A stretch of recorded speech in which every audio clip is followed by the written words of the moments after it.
Le Nigeria a annoncé ce 27 novembre la levée d'une interdiction de vol sur Emirates Airlines, la compagnie aérienne des Émirats arabes unis. Selon une déclaration du ministre nigérian de l'aviation Hadi Sirika, la décision de lever l'interdiction est intervenue après des pourparlers entre les gouvernements des deux pays. Il a déclaré que l'interdiction était inconditionnelle et a noté que l'annulation sera effective dans les prochains jours. Les Émirats arabes unis ont en outre levé toutes les restrictions de voyage imposées aux citoyens nigérians.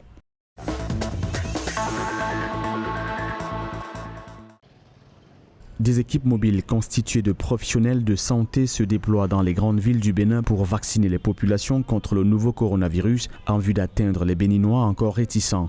À Cotonou, Godomé et à Bomé-Calavi, les populations, en répondant à l'appel des autorités locales, sont massivement sorties pour aller se faire vacciner contre le Covid-19. La responsable de l'équipe de vaccination installée à Agla-Figaro, un quartier populaire de Cotonou, précise que plus de 100 personnes sont accueillies par jour. Elle a estimé que ces postes avancés permettent de ratisser large pour vacciner la population.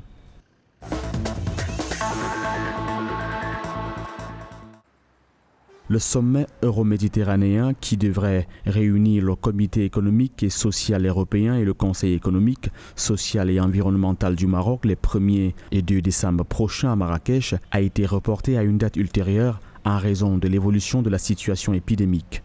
C'est ce qu'ont annoncé les deux institutions dans un communiqué conjoint. Ce sommet devait être consacré au thème Covid-19, le rôle de la société civile dans la reconstruction et la résilience de la région euroméditerranéenne.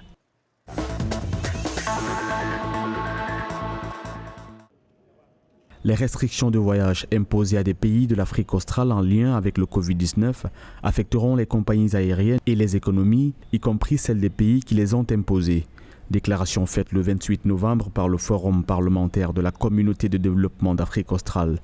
Les interdictions de voyager ne sont jamais favorables à l'économie, que ce soit l'économie du pays qui les impose ou du pays concerné. Il est donc essentiel que ces interdictions soient uniquement imposées sur la base d'informations vérifiées et fiables, de préférence appuyées par l'OMS, a expliqué la secrétaire générale du Forum parlementaire de la SADC, Boemo Sekgoma.